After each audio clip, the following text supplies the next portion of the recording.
Carlos Ramirez, owner of NVS Audio in Roselle, New Jersey. The T-Rex is one of the most expensive motorcycles / trike, whatever you want to call it, on the market.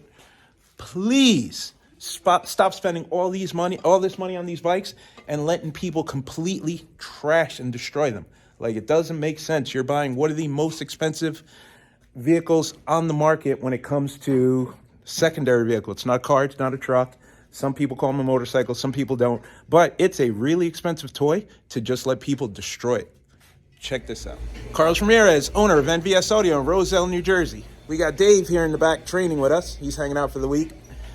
We got 2 T-Rexes in for wiring rescues and audio upgrades. I swear I think these 2 are competing to see who can get the worst install done on their T-Rex. Check this out. On this one, they did a decent job on the subwoofer enclosure. But instead of spending time rounding over the edges and making the woofers look flush, how about we spend more time on the install? I don't know where the cover is for the fuse block. This fuse looks like it's cooking in here. We have a red wire, which I would have thought was positive, going to one of the worst grounds on the bike. We have amplifiers thrown in here. It's aluminum wire. Why there's a fuse 1 inch away from the fuse block is beyond me, and I'm betting because there's no fuse by the battery, so they figured they'd just fuse it right here. The radio kept losing memory because the radio had no constant power, so that was a quick fix for us. All the wiring has to be replaced because A, it's dragging across the frame with no protection here.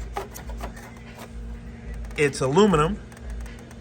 Oh wait, no, this part is actually oxygen-free copper, so that part's oxygen-free copper. This part's aluminum, this part's aluminum. So this one we can keep, we just have to put a sheeting on it to protect it, so it's not just rubbing on the frame. Got this giant car audio amplifier that's not weatherproof, and it's underpowering the mids.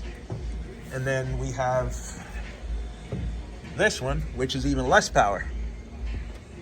And it's held in there with wire ties. See that? They couldn't even make a mount for it. They had to wire it tied in place. All the wiring's a mess back here. It's just thrown in there. Now let's go to the other T-Rex. Please put quick disconnects on your LEDs so we can take the nose off.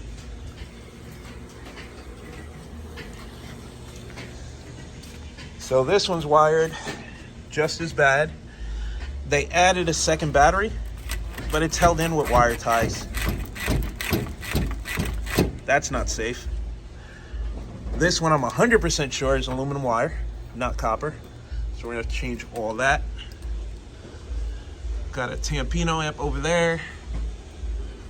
Got the DSP over there.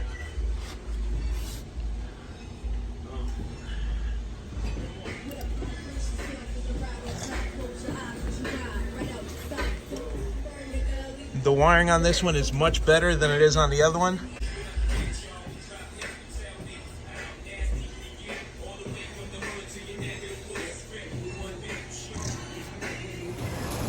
JJ did not make the same mistake with his. His has not been touched, so it's going to get done right the first time. So it's not going to look like the other 2.